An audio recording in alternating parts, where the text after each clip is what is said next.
성경에는 소명 기사가 여러 나오는데 그 중에 오늘은 모세와 에레미야의 소명 기사에 대해서 살펴보려고 합니다. 첫 번째 살펴볼 사람은 모세인데 모세의 소명 기사는 출애굽기 3장과 4장에 연이어 기록되어 있습니다. 출애굽기 3장에 보면 이렇게 말씀되어 있습니다. 이제 가라 이스라엘 자손의 부르짖음이 내게 달하고 애굽 사람이 그들을 괴롭히는 한때도 내가 보았으니 이제 내가 너를 바로에게 보내어 너에게 내 백성 이스라엘 자손을 애굽에서 인도하여 내게 하리라. 모세가 하나님께 아뢰되 내가 누구이기에 바로에게 가며 이스라엘 자손을 애굽에서 인도하여 내리까 하나님이 이르시되 내가 반드시 너와 함께 있으리라. 네가 그 백성을 애굽에서 인도하여 낸 후에 너희가 이 산에서 하나님을 섬기리니 이것이 내가 너를 보낸 증거니라. 아멘. 하나님이 모세를 부르시죠. 그랬더니 모세가 이렇게 말합니다. 내가 누구이간데 바로에게 가며 이스라엘 자손을 애굽에서 인도해낼 수가 있습니까? 저는 도무지 이런 일을 할 수 있는 자가 못 됩니다. 제가 뭐길래 이런 일을 할 수 있겠습니까? 그러면서 덧붙여서 이스라엘 백성들에게 가서 조상들의 하나님이 나를 보내셨다고 하면 그들이 그의 이름이 무엇이냐고 물을 텐데 내가 그들에게 무엇이라고 말해야 됩니까? 또 설령 하나님의 이름을 그들에게 알린다고 해서 그 말을 믿겠으며 믿는다면 그 다음에는 무엇으로 어떻게 그들을 애굽에서 이끌어낼 수 있습니까? 그들이 나를 믿지 않을 것이고 내 말을 듣지도 않고 대뜸 여호와께서 네게 나타나지 아니하셨다 할 것 아닙니까? 이렇게 묻습니다. 그래서 하나님께서 모세에게 이렇게 말씀하십니다. 네 손에 있는 것이 무엇이냐? 네 손을 품에 넣어봐라. 네가 떠온 나일 강물이 땅에서 피가 되리라. 그래서 모세가 다시 하나님께 이제 묻습니다. 나는 본래 말을 잘하지 못하는 자입니다. 주님, 보낼 만한 자를 보내소서. 저는 도무지 이 일을 할 자격이 없는 자입니다. 하나님이 나를 부르시면 주여 제가 여기 있습니다. 나를 보내시오서 이렇게 이사야서에 있는 그런 말로 대답할 것 같지만 모세는 전혀 그렇지 않은 것을 보게 됩니다. 계속해서 나는 말을 잘못하는 자가 보낼 만한 자를 보내라. 나는 이 일에 도무지 자격이 없는 자다. 이렇게 말하고 있는 것을 보게 됩니다. 그럼 모세가 과연 말을 잘못해서 나는 말을 잘못한다 이렇게 말했을까? 우리가 한번 생각해 봐야 되죠. 하나님께서 하나님의 일을 하도록 부르시는 자가 있는데 과연 하나님은 어떤 사람을 부르실까? 빈둥거리거나 대충 사는 사람을 부르실까? 또는 세상에 나가서 자기 뜻대로 자기 마음대로 자기 계획대로 살다가 실패한 자를 부르실까? 하나님 그런 자를 부르시지 않습니다. 하나님께서 누군가에게 하나님의 일을 맡기실 때에 보시는 것이 있는데 그것은 그가 평상시에 갖고 있지 않은 무엇이거나 특별한 재주나 능력이 아니라 도리어 그가 평소에 가지고 다니던 것과 평소에 마음에 품고 생각하며 준비하던 것이 무엇인지를 보시는 분이에요. 하나님은 또한 하나님의 일을 대행할 자를 부르실 때에 자기 자리에서 최선을 다하는 자를 부르시는 분이십니다. 또한 하나님은 자기를 높이고 자기를 긍정하는 자가 아니라 도리어 하나님과 사람 앞에서 자기를 낮추고 자기를 부정하고 다른 사람을 나보다 낮게 여기며 섬기는 자를 부르십니다. 우리가 속지 말아야 할 것이 있는데 하나님의 법은 낮은 데로 향하지 높은 데로 향하지 않는다는 거예요. 반대로 마귀의 법은 낮은 데로 향하지 않고 높은 데로 향한다는 것을 우리가 반드시 기억을 해야 됩니다. 아멘. 문제는 우리가 하나님을 잘못 알고 오해하고 있다는 거예요. 우리는 하나님의 일을 할 때 내가 지금 가지고 있는 이것이 아니라 하나님께서 가지고 계시는 그것으로 한다라고 생각을 합니다. 이것이 아니라 그것. 평범한 것이 아니라 특별한 무엇을 한다라고 생각하는 착각 속에 우리가 많이 빠져 있습니다. 특별한 능력 있는 사람을 부르시거나 아니면 내가 갖고 있는 것이 아니라 하나님께 있는 하나님의 능력으로 하나님이 특별히 능력을 주셔서 기적적인 방법으로 일하게 하신다고 생각합니다. 마귀는 높은 데로 향한다고 그랬죠. 이 마귀가 좋아하는 게 있는데 뭐냐면 특별이에요. 특별. 나는 특별해. 나는 큰 종이야. 나는 큰 능력을 받아서 이렇게 말하는 것은 마귀가 좋아하는 것이고, 그렇게 말하는 자들이 있다면 그 사람은 마귀의 종이라는 것을 우리가 알아야 돼요. 자기를 높이고 자기를 긍정하고 자기를 자랑하고 긍정의 힘, 그건 마귀가 하는 소리라는 걸 우리가 알아야 됩니다.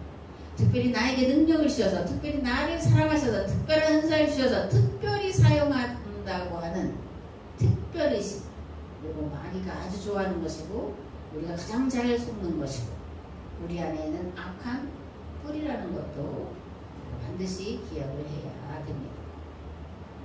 출애굽기 4장 1절에서 17절 말씀을 봉독하겠습니다. 모세가 대답하여 이르되 그러나 그들이 나를 믿지 아니하며 내 말을 듣지 아니하고 이르기를 여호와께서 내게 나타나지 아니하셨다 하리이다. 여호와께서 그에게 이르시되 네 손에 있는 것이 무엇이냐? 그가 이르되 지팡이니이다. 여호와께서 이르시되 그것을 땅에 던지라 하시며 곧 땅에 던지니 그것이 뱀이 된지라. 모세가 뱀 앞에서 피하며 여호와께서 모세에게 이르시되 네 손을 내밀어 그 꼬리를 잡으라. 그가 손을 내밀어 그것을 잡으니 그의 손에서 지팡이가 된지라. 이는 그들에게 그들의 조상의 하나님 곧 아브라함의 하나님 이삭의 하나님 야곱의 하나님 여호와가 네게 나타난 줄을 믿게 하려 함이라 하시고, 여호와께서 또 그에게 이르시되 네 손을 품에 넣으라 하시매 그가 손을 품에 넣었다가 내어보니 그의 손에 나병이 생겨 눈같이 된지라. 이르시되 네 손을 다시 품에 넣으라 하시매 그가 다시 손을 품에 넣었다가 내어보니 그의 손이 본래의 살로 되돌아왔더라. 여호와께서 이르시되 만일 그들이 너를 믿지 아니하며 그 처음 표적의 표징을 받지 아니하도 나중 표적의 표징은 믿으리라. 그들이 이 두 이적을 믿지 아니하며 내 말을 듣지 아니하거든 너는 나의 강물을 조금 떠다가 땅에 부으라. 네가 또 나의 강물이 땅에서 피가 되리라. 모세가 여호와께 아뢰되 오 주여 나는 본래 말을 잘 하지 못하는 자니이다. 주께서 주의 종에게 명령하신 후에도 역시 그러하니 나는 입이 뻣뻣하고 혀가 둔한 자니이다. 여호와께서 그에게 이르시되 누가 사람의 입을 지었느냐? 누가 말 못하는 자나 못 듣는 자나 눈 밝은 자나 맹인이 되게 하였느냐? 나 여호와가 아니냐? 이제 가라. 내가 내 입과 함께 있어서 할 말을 가르치리라. 모세에 이르되 오 주여 보낼 만한 자를 보내소서. 여호와께서 모세를 향하여 노하여 이르시되 레위 사람 내 형 아론이 있지 아니하냐? 그가 말 잘하는 것을 내가 아노라. 그가 너를 만나러 나오나니 그가 너를 볼 때 그의 마음에 기쁨이 있을 것이라. 너는 그에게 말하고 그의 입에 할 말을 주라.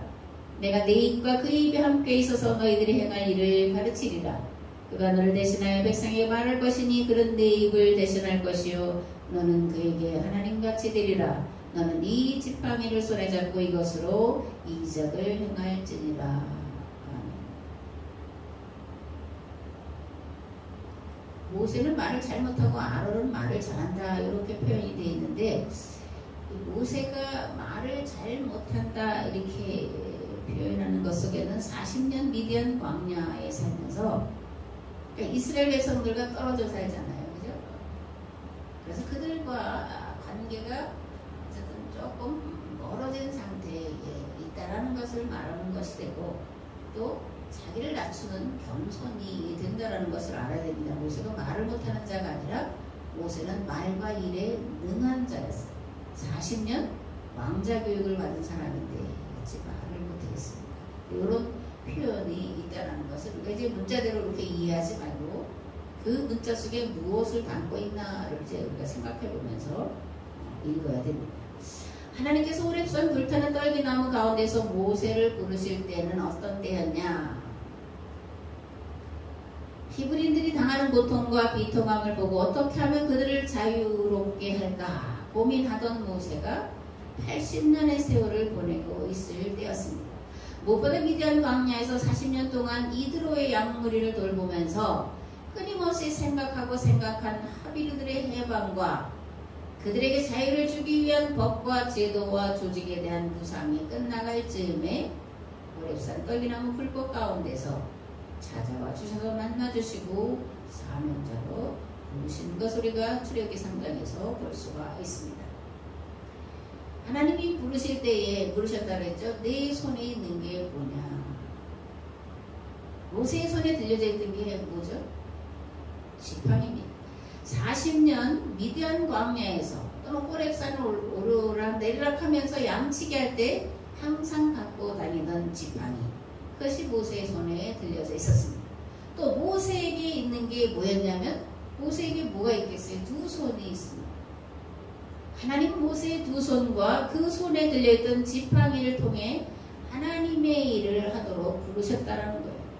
이 모세의 손은 양을 보듬던 손이고 모세의 지팡이는 웅덩이와 같은 위험한 곳에 빠져있는 양을 끄집어내던 지팡이였습니다.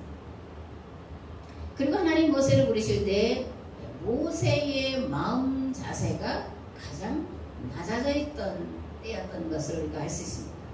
앞에도 말씀드렸지만 모세는 왕궁에서 40년을 살면서 왕이 될 최고의 교육을 받았습니다. 그런 그가 40년 동안이나 이드로의 양머리를 치는 가장 낮은 자가 되어 가장 고단한 삶을 40년 동안 살고 있었습니다.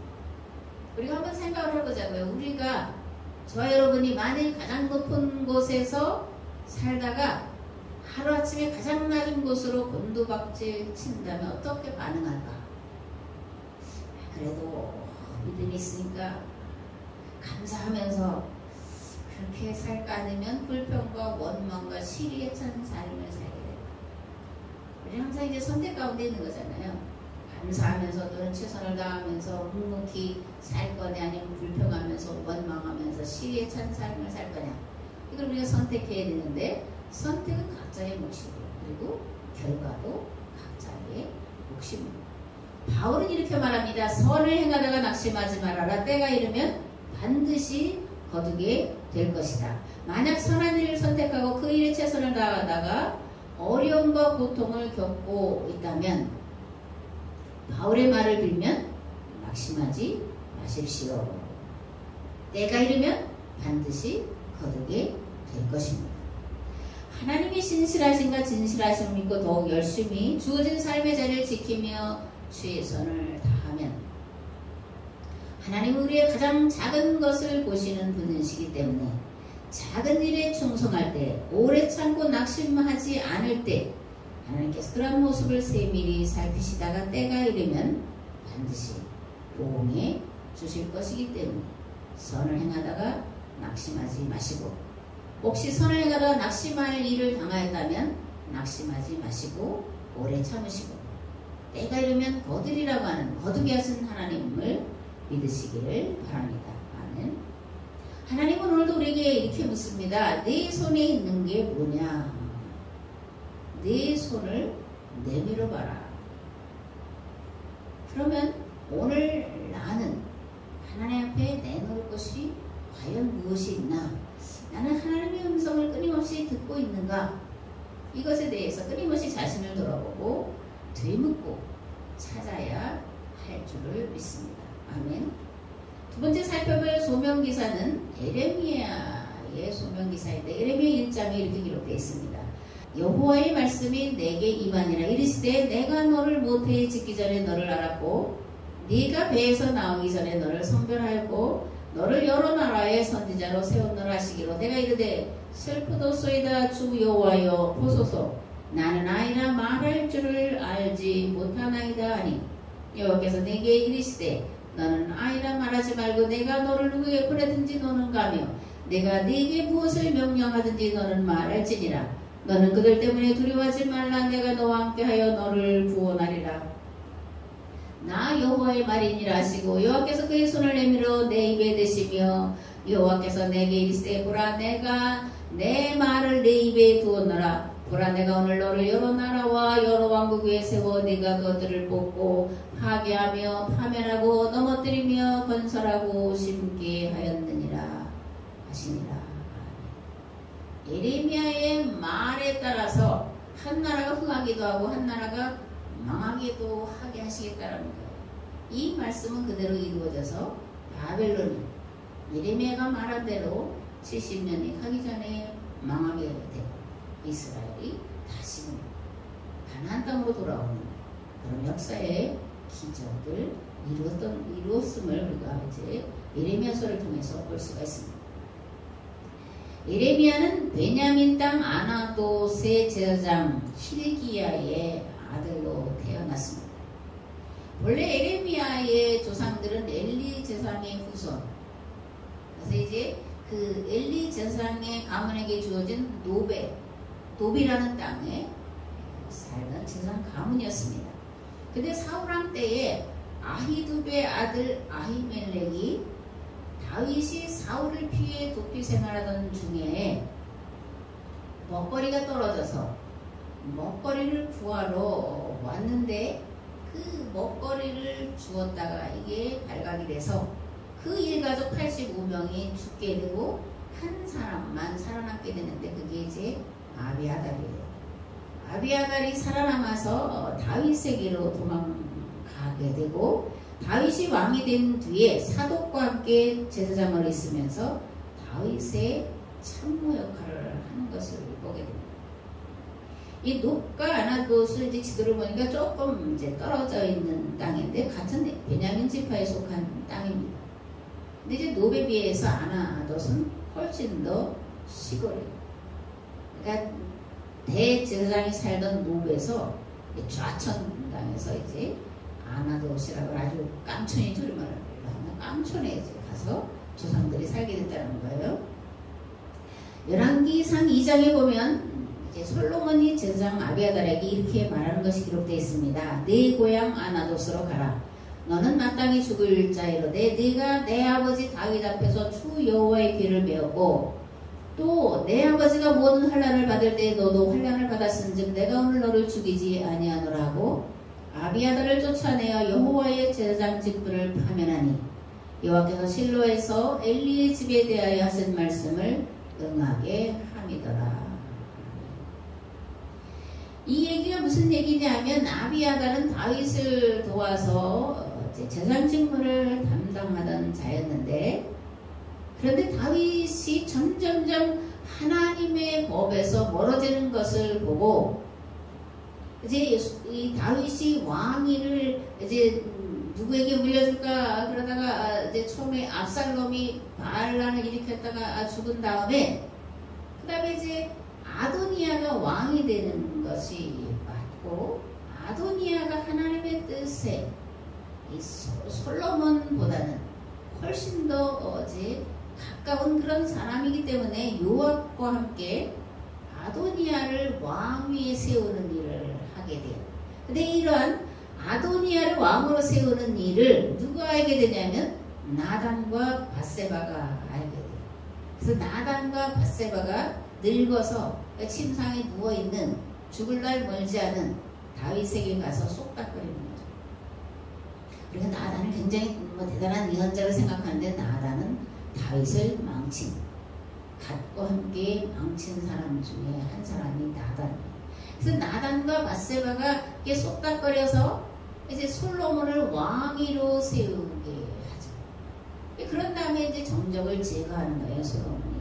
특별히 아비아달을 제사장의 직분에서 파면을 시켜서 아나돗이라고 하는 시골로 쫓아내버립니다. 그리고는 제사장을 사독의 후손들로 이어가게 해요.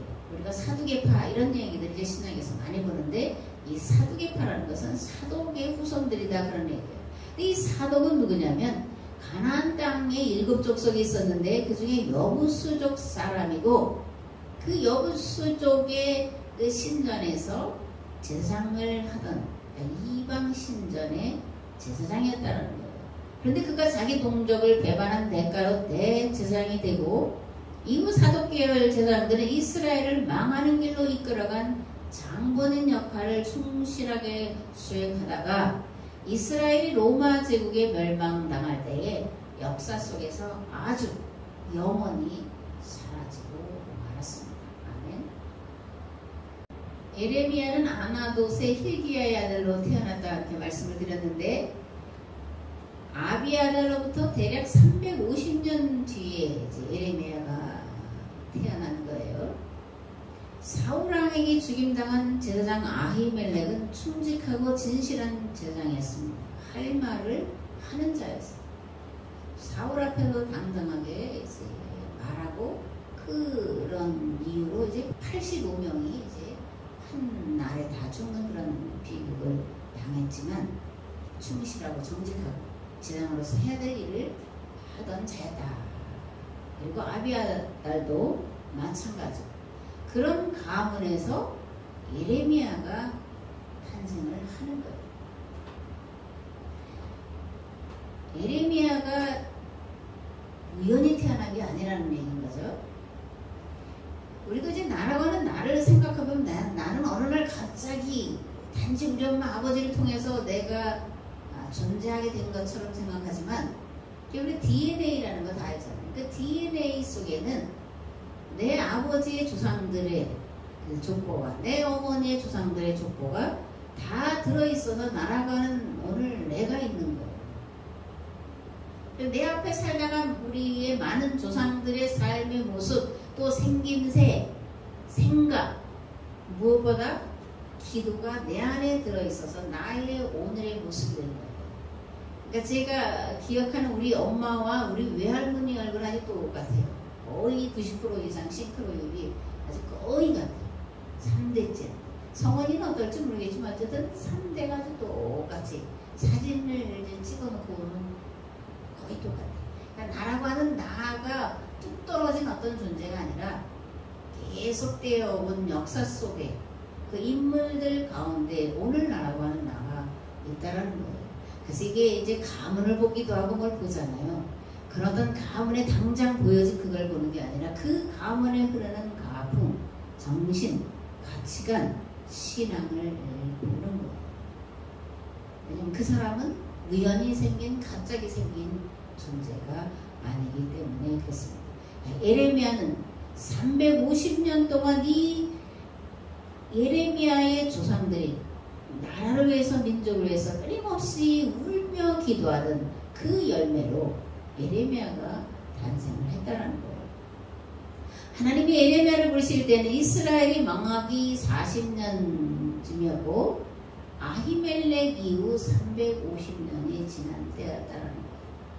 왕정기 내내 이스라엘 백성들은 하나님과 맺은 계약법을 떠나 바알의 길로 갔고 탐욕이라는 우상 숭배의 길로 가서 거의 멸망에 이르렀을 때에 이들을 계약법으로 다시금 돌이키게 하기 위해 눈물을 흘리며 기도한 예레미야를 하나님이 보내셨다는 겁니다. 하나님께 드린 기도는 결코 사라지는 게 아니에요. 때가 되면 하나님 반드시 그 기도에 응답을 하십니다. 그러니까 기도를 우리가 끊임없이 해야 돼요. 특별히 어려울 때, 힘들 때 나라 민족을 위해서 기도해야 되는 것이 그리스도인들에게 주어진 책임이고 사명이라는 것을 우리가 잊지 말아야 됩니다. 하나님이 응답하시는 기도가 있어요. 하나님이 응답하실 수밖에 없는 기도가 있습니다. 무엇이 하나님이 응답하시는 기도고 응답하실 수밖에 없는 기도일까? 주기도문에 보면 이렇게 되어 있습니다. 뜻이 하늘에서와 같이 땅에서도 이루어지이다. 그리고 주의 기도를 가르치신 다음에 예수님이 제자들에게 또 이렇게 말씀하신 것이 있는데 그런즉 너희는 먼저 그의 나라와 그의 의를 구하라. 그리하면 이 모든 것을 너희에게 더하시리라. 아멘. 하늘에서와 같이 땅에서도 이루어져야 할 하나님의 뜻은 무엇일까? 또 하나님의 나라와 그의 의를 구하라는 말씀은 무슨 뜻일까? 생각을 해봐야 되죠. 하나님의 나라는 하나님의 뜻이 이루어진 나라, 하나님의 법이 실현된 나라, 하나님의 통치가 이루어진 나라를 말하는데 반복하지만 그렇다면 이 땅에 이루어가야 할 하나님의 뜻, 하나님의 법은 무엇일까? 모두가 골고루 모두가 똑같이 잘 사는 나라, 빈부의 양극화 문제가 해결된 나라, 모두가 최선을 다하고 성실하고 충실하게 일하는 나라, 심은 대로 거두고 뿌린 대로 거두고 수고한 대로 거두는 하나님 하나님의 법칙이 실현된 나라, 그것이 이 땅이 이루어가야 될 하나님의 나라예요. 또한 고아와 과부와 나그네와 같은 절대 빈곤층이 생기지 않도록 법과 체제가 만들어진 나라요. 그렇게 해도 불의의 사고로 인해서 이런 고아와 과부와 나그네라고 하는 절대 빈곤층이 생길 텐데, 그들이 생겼을 때 그들 스스로 가정을 지키며 자신들의 삶을 건강하고 복되게 꾸려갈 수 있도록 돕는 제도가 구비된 나라, 이게 하나님의 나라예요. 하나님의 나라는 저 세상에 영원히 가서 사는 나라가 아니라 이 땅이 이루어져야 될 하나님 나라인데, 모두가 골고루 공평하게 잘 사는 나라예요. 오늘 우리가 가장 불편하게 여기고 불평등하다고 생각하는 것이 있습니다. 특별히 이제 요즘에 젊은이들이 많이 얘기한다 그러잖아요. 공정. 공정이 뭔지 제대로 알고 하는지는 잘 모르겠는데, 저는 공정을 최고의 가치로 이제 뽑는데, 그건 뭐냐면 이 세대가 공정하지 않다라는 거예요. 평등하지 않다라는 겁니다. 차별이 심하다라는 거죠. 그죠? 구별이 심하다라는 거예요. 그래서 우리가 잘 아는 대로 어떤 애는 흙수저를 타고, 흙수저를 물고 태어나고, 또는 금수저를 물고, 또는 다이아몬드 수저를 물고 태어난다. 이렇게 이제 비꼬는 말을 하는데, 불공평하다라는 것을 이제 단적으로 표현하는 그런 말입니다. 불공평을 가장 지금 불편하게 우리가 여기는데, 그거는 이제 경제의 불균형이다, 그렇게 말씀을 드리는 거예요. 근데 이제 또 하나 뭐가 있냐면, 평등이라고 하니까, 공정이라고 하니까, 열심히 일하는 자나 일하지 않거나 빈둥거리면서 일하는 척만 하는 자나 똑같이 나눠 가져야 한다고 하는 잘못된 생각을 갖고 있다는 거예요. 요즘 젊은이들이 말하는 공정 속에는 이런 잘못된 생각들도 들어가 있고, 그건 젊은 세대만이 아니라 나이 든 세대는 더 많이 그런 공정하지 않은, 평등하지 않은 생각을 가지고 있다는 것이 오늘 우리가 느끼고 있고 고민하는 그런 문제다, 그렇게 생각합니다. 또한 공산주의 또는 사회주의 체제, 그리고 포퓰리즘이라고 하는 것이 있는데, 이것이 열심히 일하는 자나 일하지 않는 자나 평등하게 똑같이 대우받고 똑같이 인정받게 한다라고 하는 것으로, 그죠? 우리가 생각하고 그렇게 사회주의 정책을 쓰고 포퓰리즘 정책을 쓰고 있는데, 잘못된 사고에서 나온 거고 거짓이, 이건 마귀의 속임수라는 걸 우리가 알아야 됩니다. 성경은 일하지 않는 자는 먹지도 말라고 가르쳐요. 열심히 일하는 자에게 망을 씌우지 말라고 가르칩니다. 열심히 일하는 자에게 좋은 것을 넉넉하게 먹을 수 있게 하라는 것이고, 일하지 않는 자는 먹지도 말라는 거예요. 평등은 똑같이 열심히 최선을 다하는 그런 평등을 말하는 거예요. 그렇게 똑같이 최선을 다해서 일할 때에 그들이 넉넉하게 살 수 있도록, 4명이면 4명, 5명이면 5명, 3명이면 3명이 한 가족을 이루어서 넉넉하게 살 수 있도록 그렇게 만들라는 거예요. 거듭 말하자면 일하지 않는데 일을 정말 죽도록 한 사람과 똑같이 나누는 것을 평등이라고 생각하는 것은 사회주의 체제고 포퓰리즘이에요. 그리고 이슬람이 그렇게 한다는 거예요. 그래서 그들은 잘 살 수가 없는 거예요. 물론 이제 그 자유 경제 민주주의 체제 속에서는 이런 이제 불평등 양극화의 문제가 심한데, 이것을 어떻게 하나로 만드느냐, 이게 이제 성경에서 찾아봐야 될 거고, 제가 이제 계속해서 우리나라 역사 속에 있는 우리의 가치관, 우리의 신앙을 말하는데, 홍익인간 제세이와 사상이 이런 불평등과 불균형, 그리고 이런 사회주의, 포퓰리즘의 문제를 해결하고 누구나 똑같이 골고루 잘 살게 하는 그런 체제를 만들 수 있는 지상 최고의 가치관이고, 이게 성경적인 가치관이다, 그렇게 계속해서 말씀을 드리고 있습니다. 지금은 기도할 때예요. 그죠? 시절이 어수선합니다. 시절이 하수상하니 올동말동하여라, 뭐 이런 시를 쓴 사람도 있는데, 시절이 어수선하고 무질서하고 혼돈하죠. 그죠? 철을 자연 만물들이 잃어버렸어요. 아무 때나 꽃을 피우기도 하고, 그죠?